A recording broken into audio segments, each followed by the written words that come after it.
I'm on the Euro Great British Pound OTC pair, and I just took a buy trade here.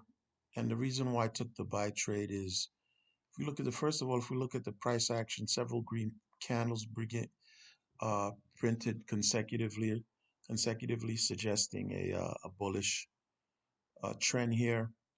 Then we have the ADX lines, signal lines, the plus DI line and the minus DI line showing a divergence here. Then if you look at the wins percent R line, it's printing above the minus 20 line here and holding steady.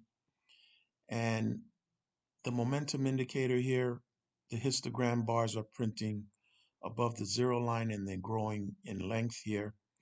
So all of these confluences, the price action, the bullish price action, the divergence of the ADX lines, the wins percent R momentum line, as well as the momentum indicator, all suggest a continued bullish push to the upside over the next 2 minutes.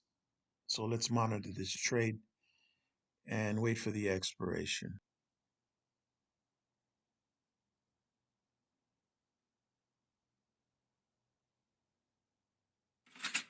Okay, so that trade was in the money.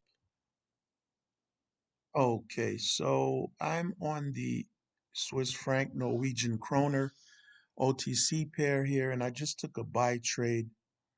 And the reason why I took the buy trade is, look, if we're looking here, there's a general bullish trend in the price action here. There have been some retracements, but overall bullish trend. Secondly, the ADX lines are showing a growing divergence of the lines here, a growing separation, if you notice. Then we have the Williams percent R push above the minus 20 line here, suggesting the strength of the bullish trend is still relatively strong. It's holding. And then if we look at the momentum indicator here, it's the green histogram bars are printing above the zero line. So all of these confluences suggest a continued bullish push to the upside in the price of the currency pair over the next 2 minutes. So let's monitor this trade and wait for the expiration.